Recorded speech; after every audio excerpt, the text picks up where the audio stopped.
What is going on, everybody? My name is Conor Lawler. Welcome back to a week of Weird News Wednesdays. This is the Heroes for Hire podcast. We are back again talking all the strangest news stories from around the world. We talk about the news that the real news is just too afraid to talk about. As always, I am joined by my partner in crime, Mr. Shaun Mead. Shaun, how's it going? I'm good, Conor. Would you like to hear something weird that happened to me this week? No.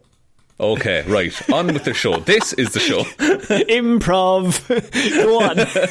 So I went to the barbers yesterday. I went to my second favourite barbers because my favourite barbers was closed. I have to admit, can I just be very clear to everyone, if this is your first episode, I now feel self-conscious because we've been on the call for several minutes and I knew you got a haircut and I still didn't mention the fact, wow, nice haircut, which I feel is customary.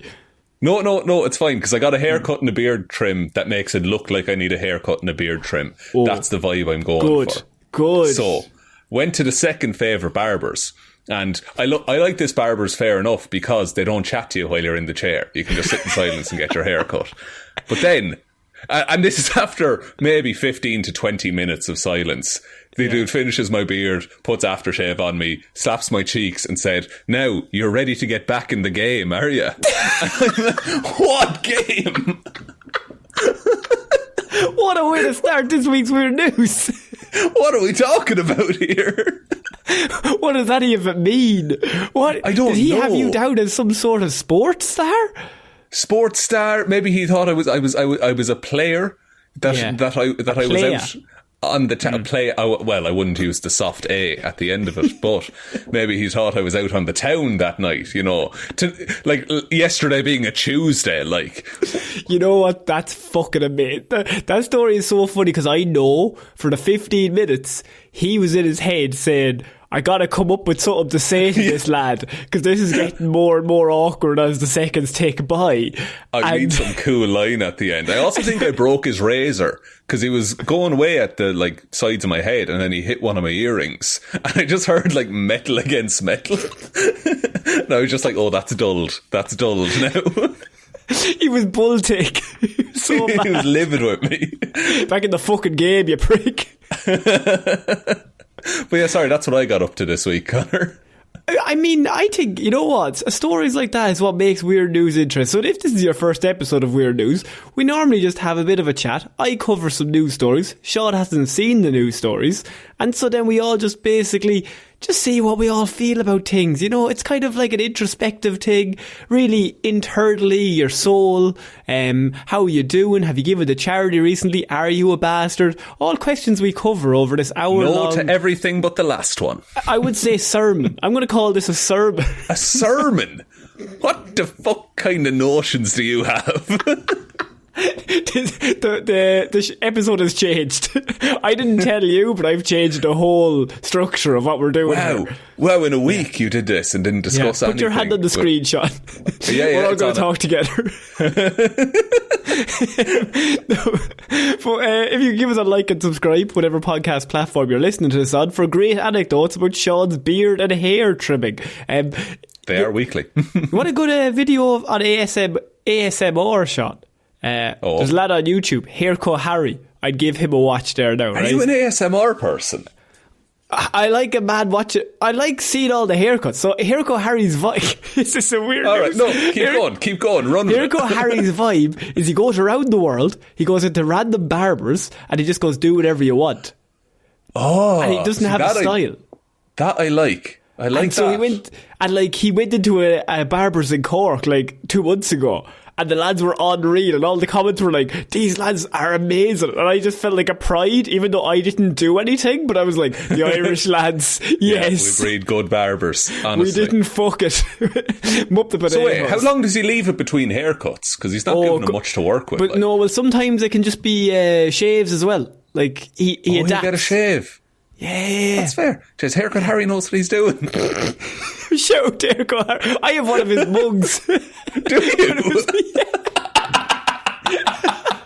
Speaking of merch, we can have a store, but look, it's not important. You've long tuned out at this point. And if you're still here, honestly, buy a mug. Like, honestly, you're pretty fair committed fucks at to you, this lad. You point. probably already have a mug. They're good mugs. We're moving into our first story of the week, and where we're going to start is obviously very serious topic: housing crisis, Shaun. And Wow. I'm going somewhere with this. Bear with me. The housing crisis taking full effect. Nobody can find a house. Nobody can rent a house. You can't get them nowhere, Shaun. And if you're not selling the comedy high. of this show, my dude.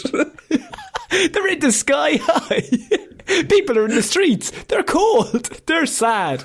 Right? Imagine having to die in a rented house. Oh, fuck, lads. It's absolutely mad. As a renter myself. Oh, yes, I pay rent. But Shaun, maybe I have the solution to one of these problems, because I have found a house that's on sale for rent that you can move into right now, and there's only just a tiny little bit of a catch in that there's an ad for a flat that you will get basically a bit off the rent because it's above a mortuary. And it says tenants must clean up after the dead bodies as a $10 an hour job. One week on, 1 week off as you live above it. How is this marketed? Because if they're selling this as like the steal of the century, that's fucked up. But if they're like, hey, surely it's easier to advertise for the job and offer the house as a bonus rather than you can rent this place, but here's the catch. So I'm just going to read you the ad because this is one of my favourite. You have to get a bit more out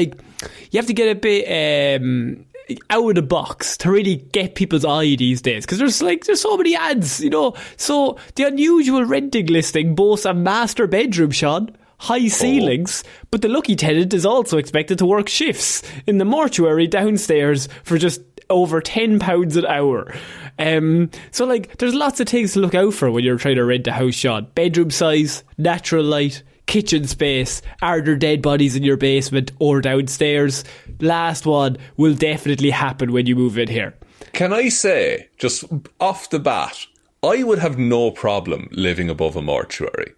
That's fine. It's the fucking gall of making me work that I don't agree with. But can I give you maybe a counterpoint? Think of the cold, Shaun. The fucking cold. You couldn't turn on that heating.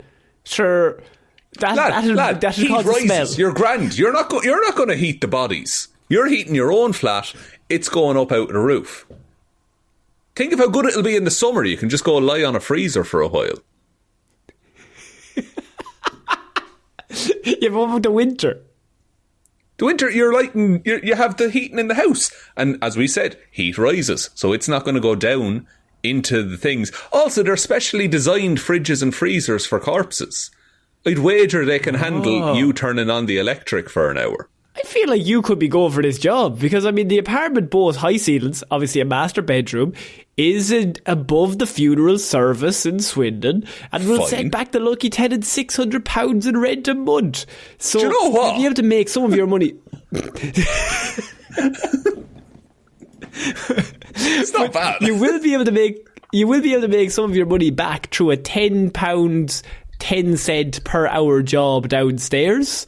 The work appears to involve showing doctors to the deceased, conducting mourners on chapel visits, and wiping down the mortuary and fridges.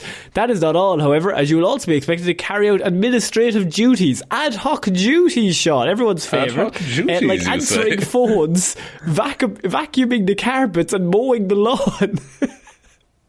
To be they just want you to become a mortician, but you get access to the house is what happens. Yes. Now, and look, £600 sterling. That is €681 a month. Yeah. And honestly, Connor, that's a pretty sweet deal considering you get a job as well. But week on, week off, 40 hours a week? Yeah, do you know what's happening? No, it's week on, week off.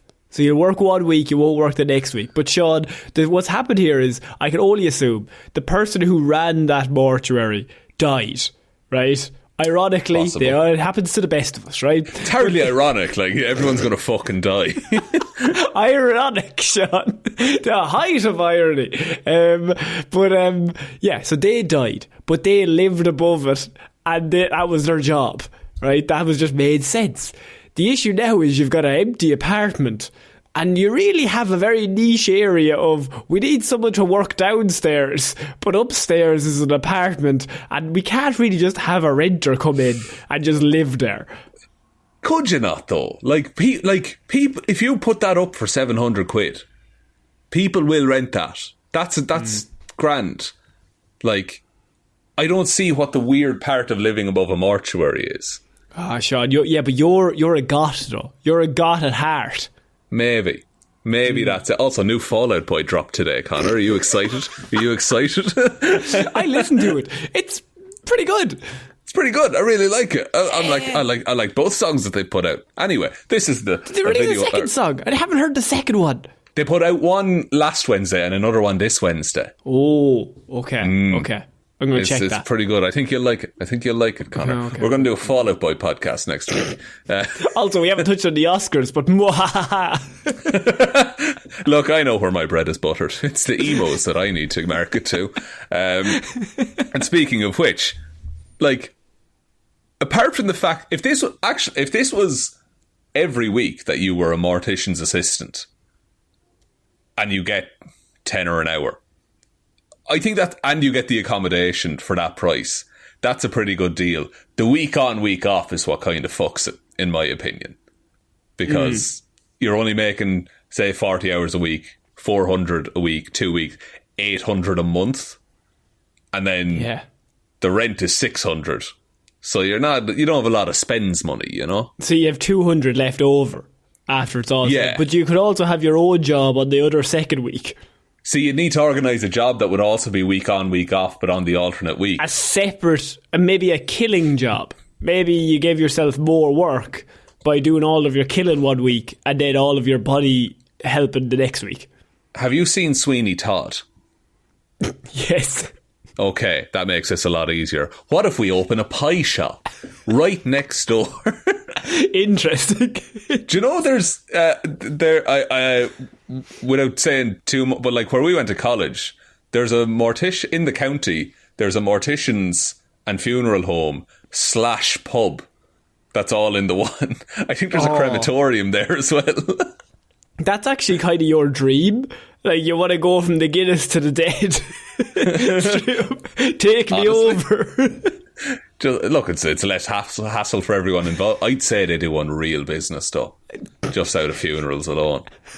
Everyone's always an Irish funeral. Have you ever been to an Irish funeral, lads? Many. Lads. It's actually hard to describe internationally what an Irish funeral is, other than a giant piss up, and then there's a dead body somewhere in the room. Yeah, and if the funeral service is on the Friday, yeah, Jesus, the Saturday and Sunday are a lost cause. If it's a bank holiday, you may get fucked. You get a full weekend and a half out of that, lad. Get a full 4 days out of that funeral, boys. Boys are looking at funerals like a party. Top 10 sessions I've ever been at, I think 2 of them are funerals. I think internationally, most other places, they just have a sad funeral. But I think it's seen like in Ireland, like, if Uncle Tommy dies, well, it's what Uncle Tommy would have fucking wanted, is me to have a few Guinness in his memory. Honestly, yeah. Uncle Tommy wouldn't want us to be sad and crying. No. He'd want us to have we wanted to be fucking pissed, to be honest. He'd want a few cans brought in. He's always about the crack, was Tommy. So let's drink over the dead body. I stand over him and feed it to him, sure, why not? Sure, go on, me laugh. Yeah, and that's why you get the 48 slab of Guinness, you get the 48 slab of Heineken, you get the 48 slab of Bulmers, the cider. So that does you for, the first few hours. And then you go back for a refill. And Tommy's so proud. He's Tommy's looking up at you, being like, "Oh, lads, you did it." I would have done the same, lads. I would have done the fucking same.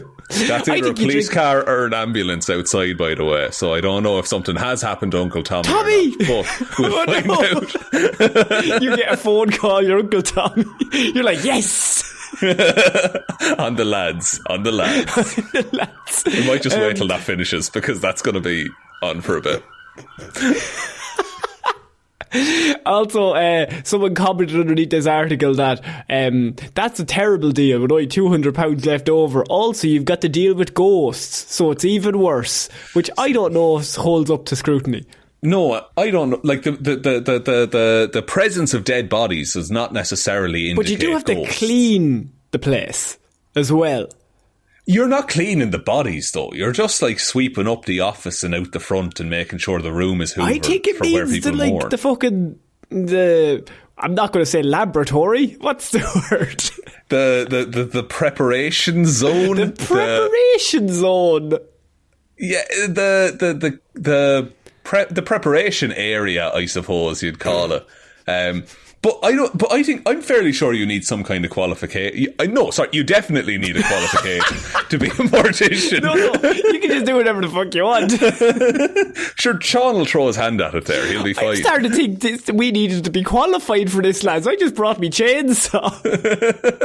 But like, they're not just letting, the renter upstairs who does some office work and ad hoc duties. They're not just letting them in at the dead bodies and sweeping up blood and viscera and shit. I really thought I was going to get you more freaked out with this story, but Shaun, your gut ways have overcome it, and I think you've solved it. Now, what if I bring you one of our favourite subjects, one of our favourite areas to go into is Shaun Solves, right? Oh, okay. And what we have this week is I don't have a relationship problem per se, which is normally Shaun solves all relationship problems. I have a 100% success rate for saving relationships. But we do have a situation in the relationship, a situationship, if you will. Situationship.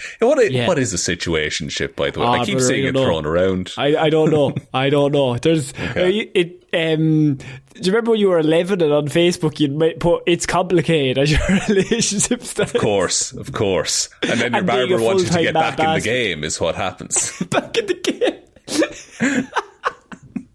You just got to get back in the game. I've always said that to you. After you have a relationship for 8 years. Get back in the game. She won't be happy. It'll be frowned upon, certainly.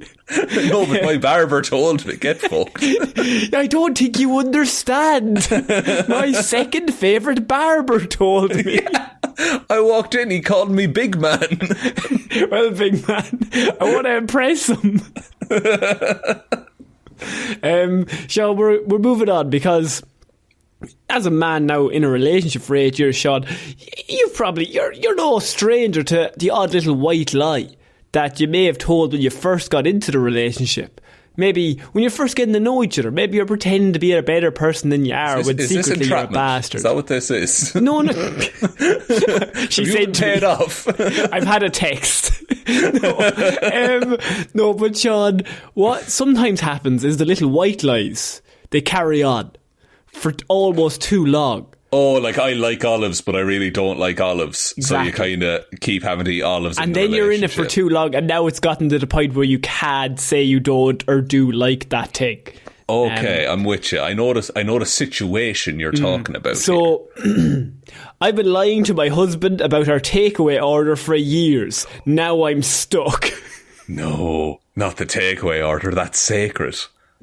So this mother took to Mumsnet, which is always a fountain of all of these stories. Love Mumsnet on this podcast. She took to the internet looking for some much needed advice, as she's been lying to her husband about the contents of her takeaway order for 12 years and counting, Shaun.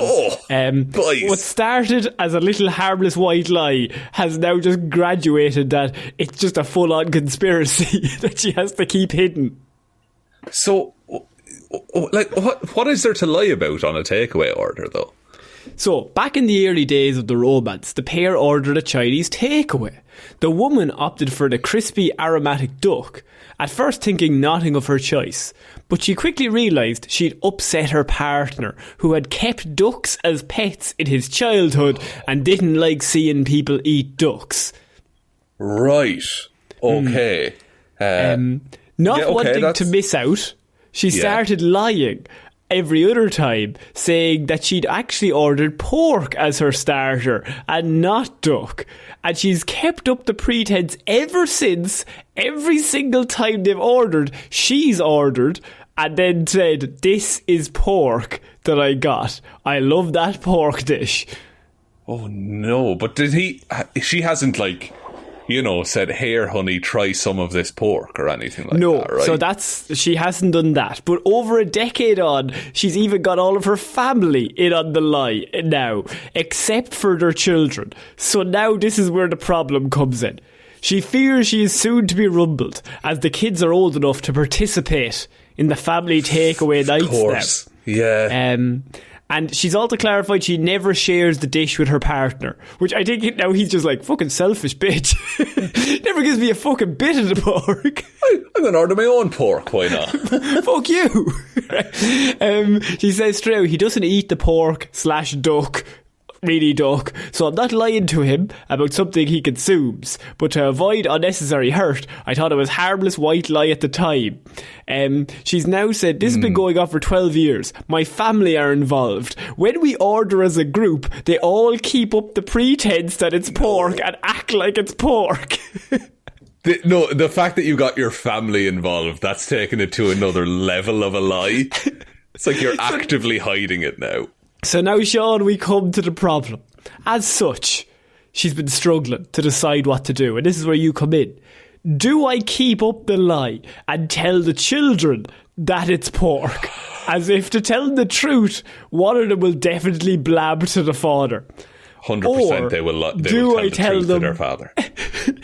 Do I keep up the lie with the kids, or do I just tell them the truth and let them in on it, hoping that they will keep it away from him? Okay, look, if you want the morally correct answer, like in every like advice would give this, yeah, tell the truth. It's gonna suck, but if you've been together 12 years and have kids, I would hope this isn't the breaking point. What a tangled web of lies she's. This is the thing. If you start lying, Connor, like it'll get all knotted up together. She's not listening. It'll get all Shaun, confused. Continue.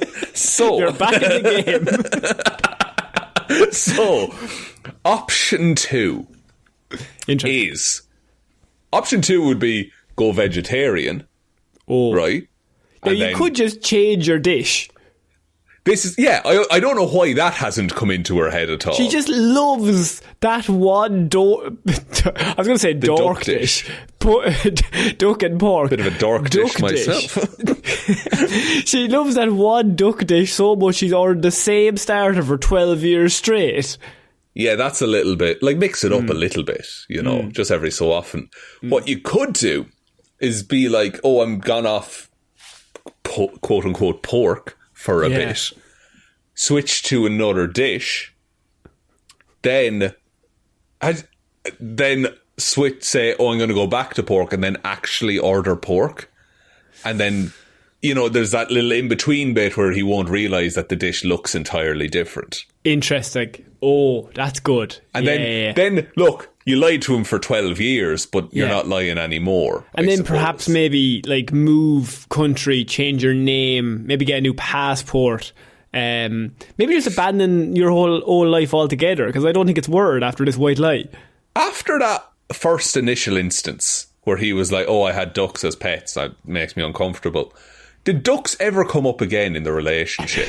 Never. Like, after 12 years, could you broach the subject? I like Jenny that she went hard the opposite way. Like, I fucking hate people who eat ducks, man. It makes me sick. Actively campained against it. Jeez, I'm right there with you. I'm right there with you that I hate them. Like, I'll say I went vegetarian at the New Year, still sticking with it for what it's worth. But good man yourself. But I will say, duck is the shittest meat there is.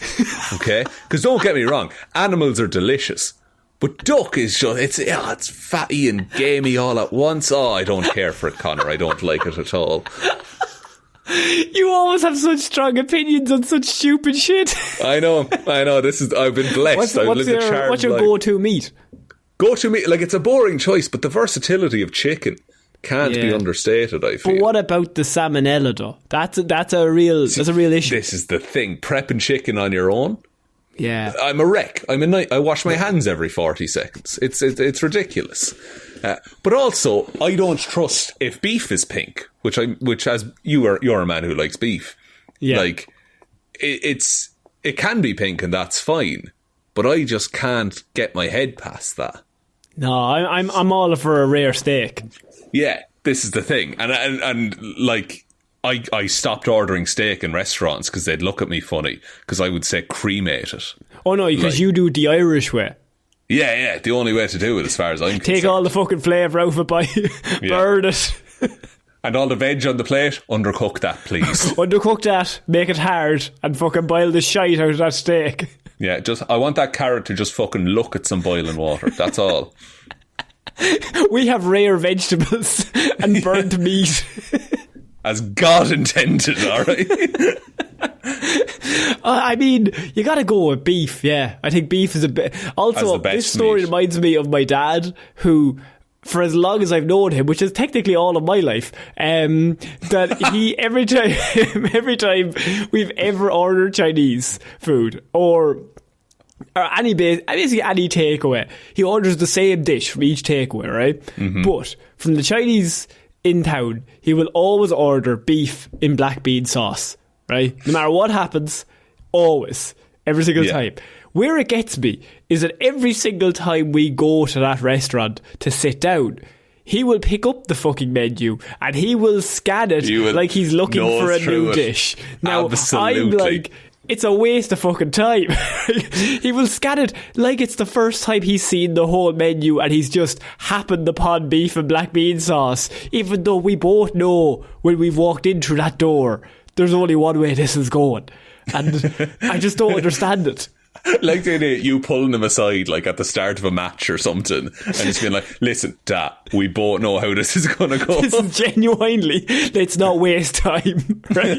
Just fucking tell her when you come in. Don't even wait to sit down. Just tell her you want beef and black bean sauce. What's your go-to takeaway order then from, say, a Chinese? I don't have one, to be honest. Do you mix it up every time? I'm a lunatic who doesn't check the menu and just picks something random. My God. Yeah. My God. Yeah. And do you check a menu before you go somewhere? Yeah. Every time I go somewhere new, I check the menu. I also look at reviews on Google so I can look up the layout of the restaurant. I'm like such the opposite. I'm like freewheeling it. Let's go. I'm going to walk in. Don't know where anything is. Sit down. What's in the menu? Don't know. I'll have that yolk. Haven't heard of it before. Let's see what it's like. No, it's that look, and that's on all kinds of things that go on in my head.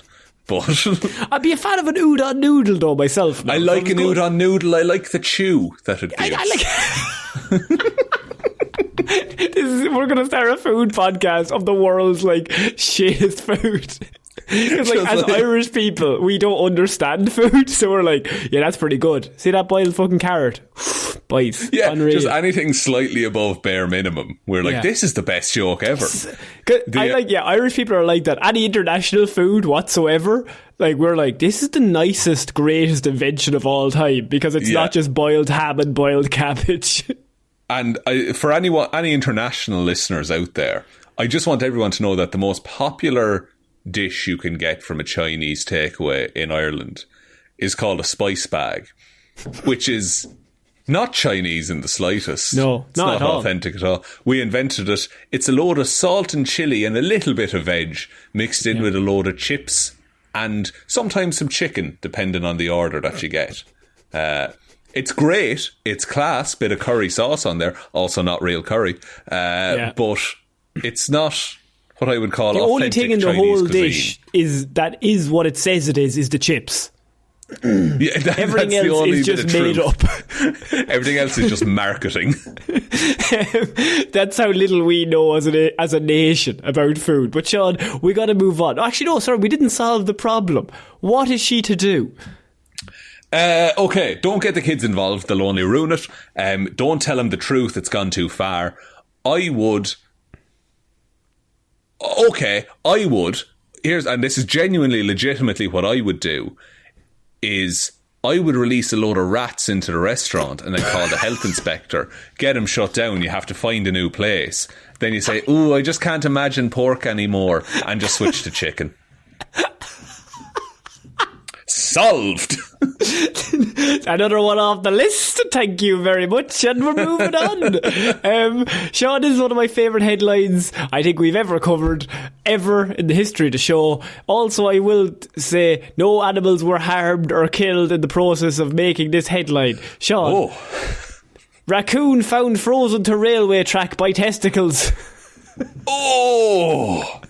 We've all been there, haven't we, fellas? You think you've had a bad day. And then suddenly you see a lad stuck to a railway track by his testicles. No, not a lad, a raccoon. A gentle, innocent raccoon. A poor raccoon. A railway worker had to intervene to help out a poor raccoon that had found himself in a compromising position with his testicles stuck to a frozen railway line during the week. The raccoon looks pretty sheepish, I should say, about the mess that he found himself in as he's walked in the pod and cannot move, stuck on the railway track awaiting death. I can only assume. Yeah, because that train, look, Johnny Cash told me he can hear the train a coming, and presumably the raccoon can feel it in his balls at this point. He can feel it. Just the gentle rumble. I mean, I think the question now becomes, is there a worse way to die than balls frozen to a railroad track, waiting for the train and just knowing that it's coming? See, I think look, as a raccoon, you don't have the problem-solving skills needed to get through it.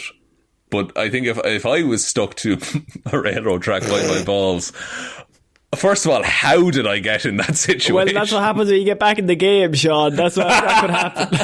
You know what I mean? I went out once and this happened to me. They said it was fun. Because have you gotten your tongue stuck to anything cold in the past? You know what? I haven't, but I know with every fibre of my being that you have at least twice. Fuck's sake. Okay. Yeah. One was I genuinely got my tongue stuck to a pole one time, and then I got it stuck to an ice pop. And I pulled the ice pop so hard away that I bled from my tongue. Was not fun, but I've learned some things about attaching things to cold things. Sometimes you can look at someone and know they've got their tongue stuck to a pole.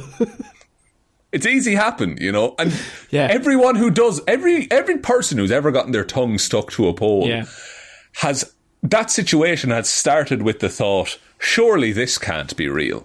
Yeah, because it's the idea of, well, I'm built different, so it won't happen to me. Exactly. Do you know, like, I have that. I don't know. Look, I do have the built different mentality in a lot of these situations that you bring up. And you're barely built. I suppose different. Hey, look, Conor, I'm getting my knee put back together at the physio at the minute. So once that's done, I am peak human.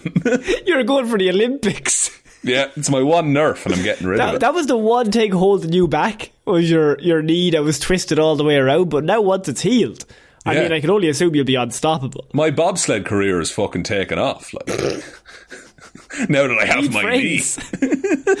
Oh, wow. I like you were like, Conor, will you join my bobsled team? I'm like, I just looked down at your knee, looked back at you. No. No thanks. Oh, shit. Then I cross off number 1 and 2 on my list of people to ask to be on the bobsled team. You and the fucking second barber. It's like a game. We can get back into it. We're back in the game. Was he stroking your face? Like, was he caressing it when he said it? No, it was more of a you know, like the little pat on the face that they give. Like a father-son, like, get back out there, kid. Well, it was both cheeks at the same time. Oh, that's kind of intimate. And it was from behind as well. It wasn't like he was looking at me when he said it. He's not looking directly into your eyes, nose to nose. Oh, just you taps couldn't. 2 cheeks. It just pulls me closer. Back in the game, son. He was trying to go out that night. He was looking for someone to go on the town with. I need a wingman. Are you in? Shaun, this raccoon, I feel like, by the way, the helpers saved him, got him off the tracks, and he ran straight into the woods nearby. Completely no problem at all. So was not harmed, but I'm assuming quite sore You'd be tender. You would be tender. They had to pour warm water under his arse while a co-worker worked a shovel underneath him to try and break him loose. A shovel? They put a shovel and the scale difference between... Oh no. I wouldn't care for that at all. Would that be cold as well? The shovel wouldn't be fucking warm itself. No, they hardly warmed up the shovel before they started jabbing away. Pre-warmed shovel. I mean, I guess it's better than like a hammer and chisel to get him off, but Jesus. Apparently it was minus 12 degrees outside. So, and he was crossing over the rail and he sat too long on it and got stuck. Is there a guess? Why is he sitting on the rail? Like, you should know better than that. That's the thing. I think maybe he had a bit of a death warrant. Maybe he was out, like he wasn't, I don't know. He was thinking, will I go or will I stay? The trains are coming. I can hear them rolling round the bend. That whole Johnny Cash / The Clash collaboration. Johnny Clash. Yeah. Johnny Clash, as it's called now. But I would wager, right? And look, if you want to get, if someone wants to get hit by a train, I'd wager they're not freezing their balls to it first. And I think that goes for raccoons as well as humans, to be honest.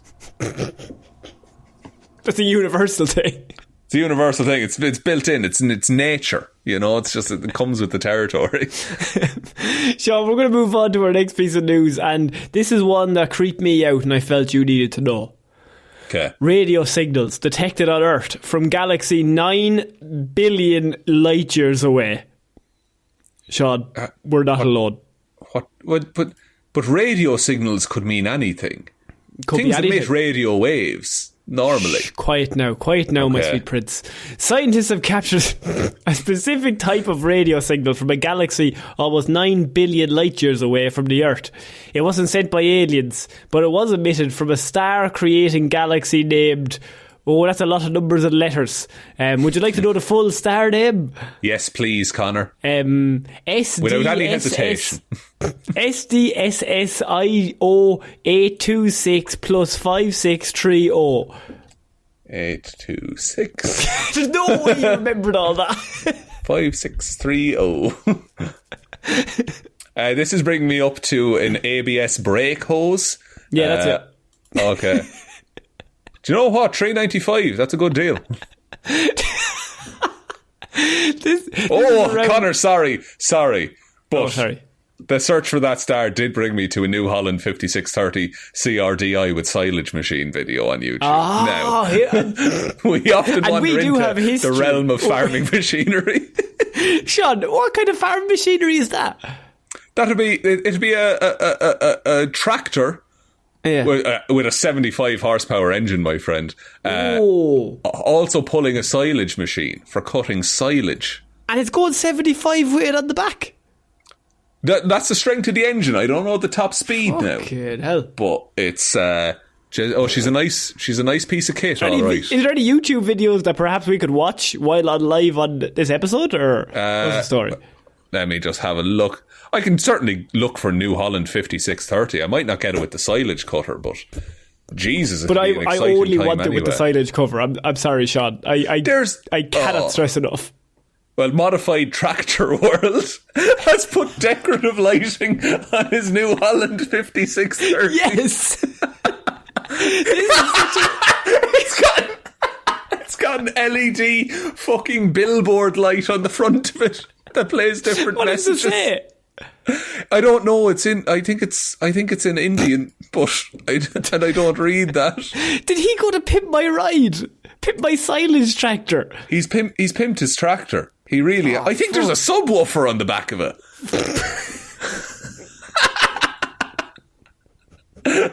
Every time we stumble across farming machinery, we get the most batshit insane YouTube community. It's a world we don't know anything about, but my God, do I want to know more. He's got strobe lighting underneath it, so at night it flashes.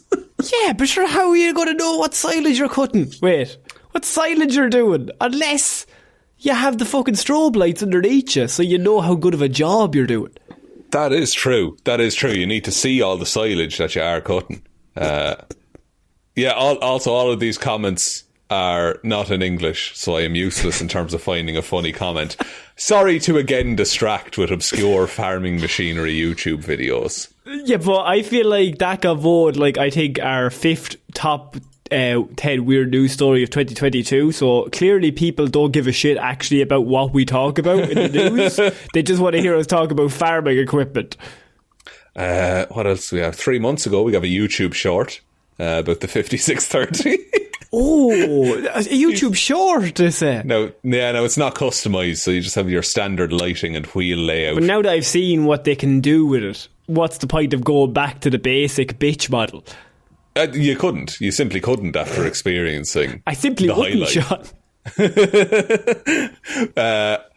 Look, and then there's a whole like how it's made episode about New Holland tractors, but I won't bore you with the details. You're all about results, Connor. It cuts a load of silage really quickly. How much? For a New Holland 5630. Yeah. Here we go. Like brand new from manufacturer. No, like I'm in the market. I'm in the market to buy one now for my farm. Okay. Let me just have have here? Got to find a dealer first of all, of course. Well, I mean, if you can find one, you'll save me a lot of time, Shaun. I've been looking on Facebook Marketplace non-stop looking for a silage tractor. Again, I pressed find a dealer, brought me straight to India, so I don't know. The shipping on that would cost us a fucking fortune, though, lad. I can't be doing that. I can't be dealing with it. No, I think it's an Indian-only model, and so I don't know if I can actually procure you one, Connor. Just get me one for my birthday, please. I will, of course. Yeah, very good. Thanks very much. Shaun, wait, 1 sec. What's a lac? L-A-K-H. What does that mean? For lac, L-A-K-H, currency. I'm going to fuck it. And no one finds this funny but me, okay? I'm aware of that. But I just need to know. So it's rupees? I think it's rupees. Is it rupees? Oh, it's 100,000 rupees is 1 lakh. So this is 1,400,000 rupees. Should I have that in the fucking... I have that probably in a pocket somewhere, or like... I don't know. And like we've got that mug money from everyone ordering mugs earlier. Riddled with mugs, selling mug. We're going to have to sell a few more mugs. If you're listening to this, buy a mug, and you can help me achieve my dream of buying this tractor I just learned about. It's always been my lifelong dream. Look, famously, and then 14 million rupees in euros, and that's 157,000? Does that sound right for a tractor? Fucking achievable, lads. It's fucking doable. It is fucking doable. I have a tractor licence. Do you? Yeah, you do as well if you have a driving licence. Everyone in Ireland, you do your standard car test, you also get a tractor licence out of it. And they give you a free tractor if you pass. Well, that's pretty good actually. 150 that's actually grand. a pretty good deal. Well, that's for the New Holland, of course. Sorry. I'm really sorry. Shaun, we're going to move on to our next piece. I've forgotten about the space fucking galaxy thing because, Shaun, I thought this news story was going to really get you. Oh, really? Are we just bypassing that? I'm so sorry if anyone cares. Bypassing it, right? No, you've ruined it with your tractor talk, right? Have I, though? Have I instantly gotten the number one weird news story of 2023? I'm putting it in the mix already. Pet fish commits credit card fraud on owner using a Nintendo Switch. That I hate the future. That shouldn't be a headline. Explain, please. So the crime was caught on video during an unsupervised live stream. Hundreds of viewers watched as the little fish stole their owner's identity while he was gone. That's hilarious. Okay, so there was a thing a while ago. Do you remember Twitch Plays Pokemon? Where the chat would like send commands and they would play through Pokemon Red. Someone did Fish Plays Pokemon. That's exactly what I'm talking about. In the tank. Oh my god! And So to understand, right, the entire heist started as an experiment. So to see if fish could complete Pokemon Scarlet and Violet unassisted. So to do this, a Japanese YouTuber set up a webcam focused on his fish bowl. Motion tracking software monitored the fish as they swam across an overlaid grid populated with controller inputs. Yes. So wherever the fish swam, a move would take place in the game, right? If a fish paused or changed direction, the correlating controller input registered in the game. So he would swim one place, press a button, move over, swim another place. And they wanted to see if given an infinite amount of time, could a fish complete the video game? It's the new monkeys on typewriters scenario. Yeah. He's actually done this experiment before. In 2020, his fish successfully completed the test, finishing Pokemon Sapphire in about 3,195 hours. What's that in days? That would be 133 days. Honestly, that's pretty good for a fish. Pretty good for a fish, like. Something an actively playing human could do in around 30. However, this time around, things did not go quite as planned. The identity theft occurred while he was away from the YouTube live stream. The game went swimmingly, with the fish winning several battles just by swimming. He was fighting grass-type Pokemon. I don't know if they're weak to water. I don't know what the strengths are. At the 1,144-hour mark, the game crashed, as games sometimes do, if you will. But without the YouTuber present to fix the situation, the system continued registering inputs from the fish, even though the game was no longer running. So this was just on like the home screen of the Nintendo Switch, which presumably can access the account details, I'm thinking? Yes. Right. Eventually, after another few hours, the pesky little critters got the Nintendo eShop to come up twice, and entirely by chance, registered the correct sequence of inputs to add 500 yen to his account from his credit card that was saved on the Switch. They also exposed his credit card information to everyone watching. Which presumably was a lot of people, because this was quite a popular thing. Yeah. Then the scoundrels managed to use some of his accumulated reward points to purchase a new avatar, download the N64 emulator, get PayPal to send him a setup confirmation email, and change his Nintendo account name to Róisín. The fish free-for-all went on for 7 hours in total before he finally came back and managed to power down the Switch. And what do you think he was like when he got in? Because presumably he got like texts or notifications that this was happening. You've basically you've been exposed by your fish. Now everyone knows your credit card details. You basically, yeah. He just gets in, closes the Switch, shuts off the live stream, and just puts his head in his hands for a minute. Now, luckily, he actually wasn't cost that much. So 500 yen is only like $5. Yeah. But it's the fact that his credit card information was then revealed to everyone. And so now he's had to cancel his credit card and he's had to start again. And Nintendo gave him back the $5. Oh, wow, how good of them. Which was so nice of that multi-trillion-dollar company. But, Shaun, how do you feel about the fish doxing this man? And perhaps we maybe have to take a long, hard look at ourselves, that why are people watching a fish play a video game? But then again, it's a bit of crack, is it not? It is a bit of crack. It is a bit of crack indeed. So, the fish genuinely didn't know what it was doing. I can guarantee that. You're his liar. Can say that with absolute certainty, Your Honour, that this fish did not intend to commit credit card fraud. It's a fucking fish. It's fucking fish. Like, come on, what are we doing here? The fish is in like a little suit and tie wrapped around the bowl. And even if he did want to commit the crime, he would have forgotten really quickly afterwards. That's true. You cannot be convicted of a crime that you don't remember, Your Honour, I think you'll find. And then in terms of why people are watching it, like, I don't think anyone's watching it for 12 hours a day. No. I think it's like you'll drop in for maybe 5 minutes, see what the fish is doing, and then go back.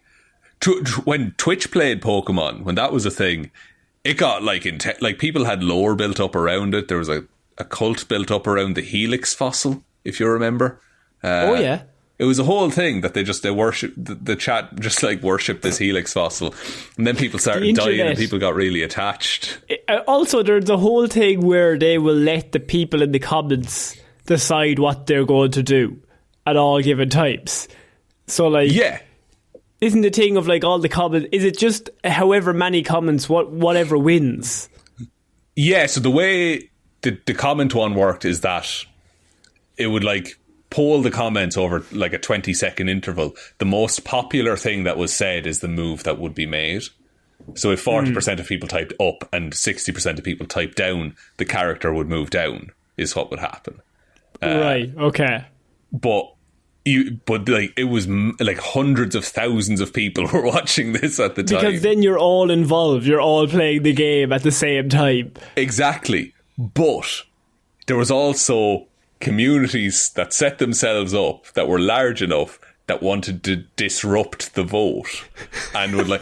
I remember there was a big thing about like they wanted to just get to the quit button. So if they could quit, then they could in theory start a new game and just wipe all the existing progress. Which is pure shithousery, but the organisation involved I can appreciate. There's always a hater, Shaun. There's always a hater somewhere trying to bring down the crack. Indeed. Not in our community, of course. No, actually, everyone's very nice. Although they all say really bad things about you, but mostly lovely things about the show. Look, Conor, I'm back in the game here, so... I don't know if you heard, but I'm back in the game. Would you play Pokemon, like, with people watching, or do you like playing it on your own? Because I could not play... I'm shit at Pokemon, so I would not want people watching me.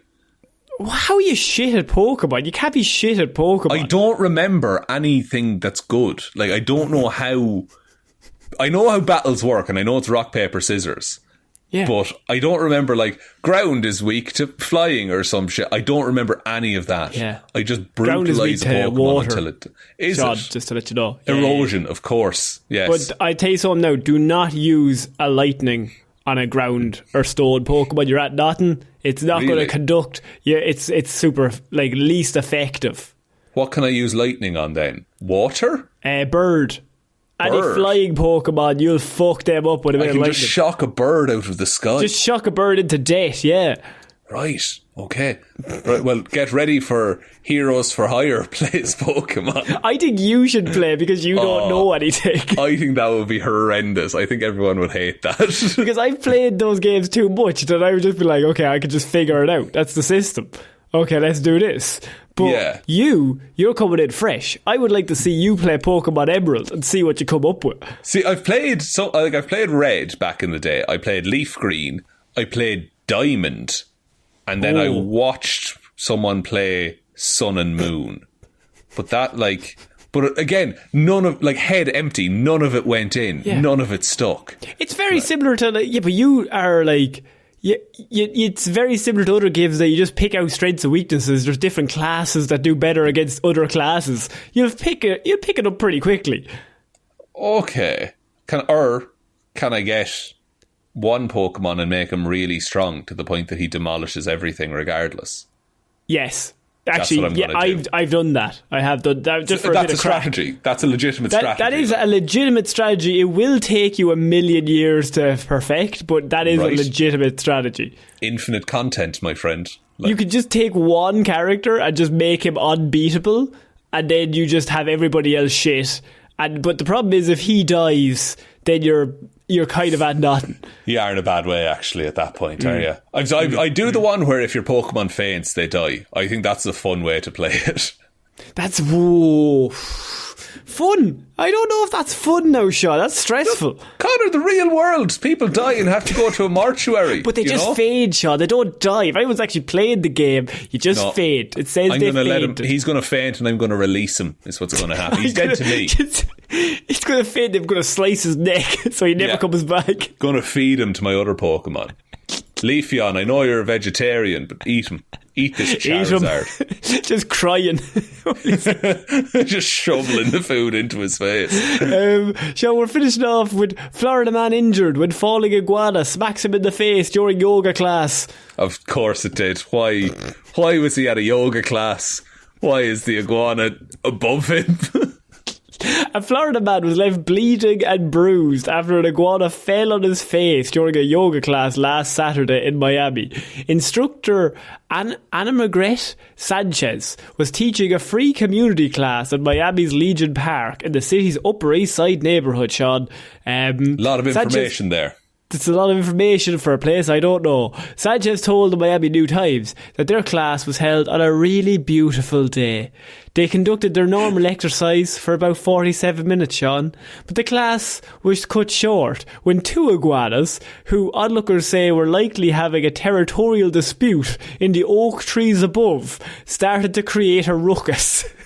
They're really painting a picture as well, like the oak trees, the beautiful day that it was. Yeah. I love this. Amid their fight, one of the lizards either fell or was pushed. We're not suspecting foul play at the minute, but we're taking a look. Pushed straight into one of the yogis below. Are they called yogis? A practitioner of yoga would be a yogi, I do believe. They? Yeah. They're like guys, a picnic basket. Guys, I think we're going to have to close the class, Sanchez was recorded saying during the live stream. I'm going to take care of someone who just got an iguana dropped on his face. That's no reason to finish the class, though, surely. Finish the class. How dangerous is an iguana if he touches you? The injured man was identified only as Michael. Of course, it would happen to a Michael due to the possibly embarrassing nature of the incident. The man told the news that he didn't want to be known as the guy whose face was used as an iguana landing pad. He apparently was bleeding from his nose with a suspected and a broken lip. How come he is an iguana? What force did this iguana hit him? It does sound like the iguana was pushed, I'll be honest. It sounds like he fucking drop kicked him. Sounds like he was fucking swung around by the tail and into his face. The man said, I didn't see it coming. It felt like a sandbag hit me in the face while I was doing a stretch. How, I don't understand how it did that much damage. How high was the tree, I suppose? But see, the Florida man, things just happen. This would not happen anywhere else in the world, Shaun. But only Florida man, when he tries to have a normal day of yoga, would get attacked by an iguana to make the rage grow even stronger. Ultimately, he'll probably commit bigger crimes because the world has cheated him. But the yoga would help balance out the rage, surely. It's a very relaxing activity. Now he's terrified of yoga, though. He's lost his one outlet, of course. Lost his one outlet, yes. The first thing that went through my head was it must have been a coconut, but there was no coconut trees around. And then I thought, maybe the guy next to me had punched me in the face. but I mean, just we're whittling down class. The options in his head. Because you would never think an iguana has punched me. That's not option one. If it is, there's an issue, like. But I mean, we're in a yoga class, and it's so calm and peaceful. Why would that guy just hit me all of a sudden, Michael said? I don't have an answer. So an adult male iguana weighs 4 kilograms. So apparently it's 20 to 30 pounds. So what's that in kilograms? 4 kilograms? Not in euro, in kg. Oh, that's 14 kilograms. Florida that's iguanas a lot. Are built different. That's an alligator you got hit with, my friend. So it was likely weighed between 20 and 30 pounds and fell from a branch that was around 25 feet in the air. So 30 pounds dropping 25 feet onto this man equals Florida man, big concussion from iguana. Yeah, because look, there is, you can work out how hard it hit him, but we're not going to. But it was very hard because it was fast and heavy. Correct? Science? The math says it was fucking quick. That's what it was. It was quick and jizz did it fucking hurt. That's force is mass times acceleration. So, going back to my physics in school here. Look, no one cares. So, do you remember that time you tried to work out hydrogen in a balloon? Yeah, people are still on at me about that, about how I'm shit at maths. I just can't think laterally or at two things at the same time. It doesn't work for me.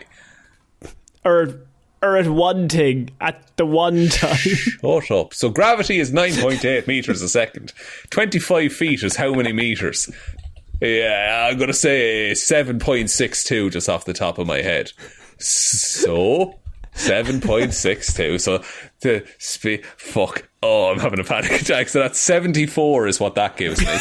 You're back in the game, Shaun. You're back in the game. Times, and then the mass is, what do we say, like 15 kilos? I'm getting 1,001 newtons of force. I don't know if that's correct. Oh, that really clears it up. Oh, good. Look, I tried my best, guys. I'm really sorry. Have you ever been hit in the face by any animals? No, I haven't. Okay, not that I know of. But you know what, Shaun? Yeah. Have you ever been hit in the face by any animals? Bird flew into my face once, but that's about it. Like, nothing shocking, you know?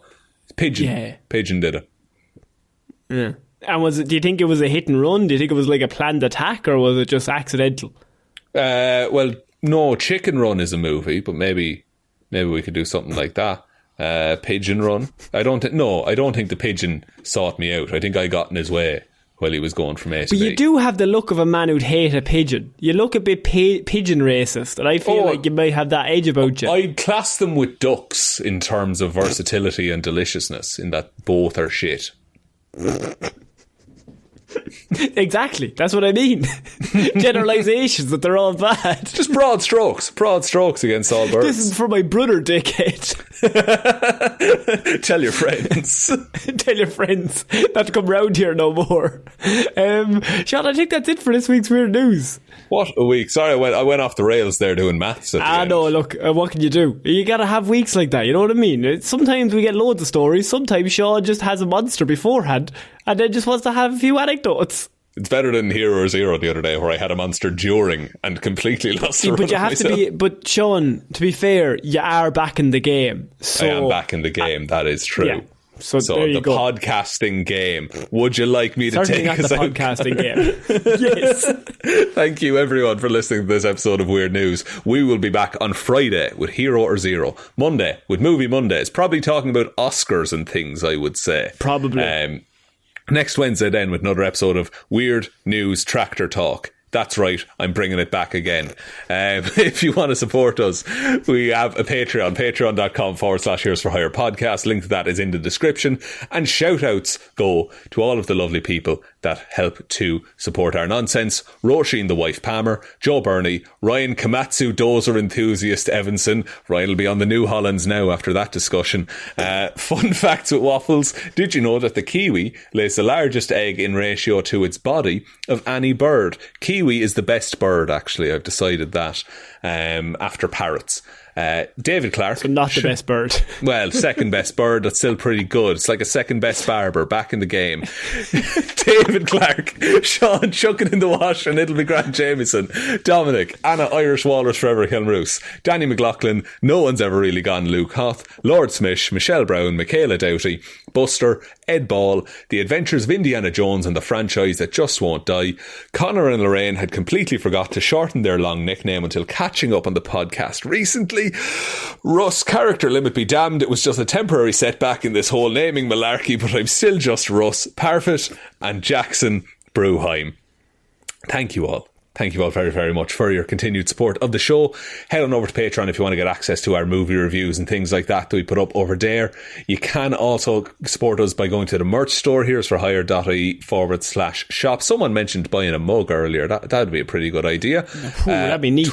Twitter is at Heroes for Hire Pod. The 4 is the number 4. Facebook is Detective Divilment's discussion group. Instagram is Heroes for Hire Podcast. And the best way to ever help out the show is to tell one human being that we exist.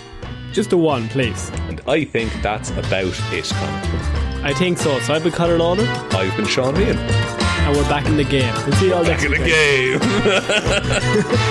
game. Bye.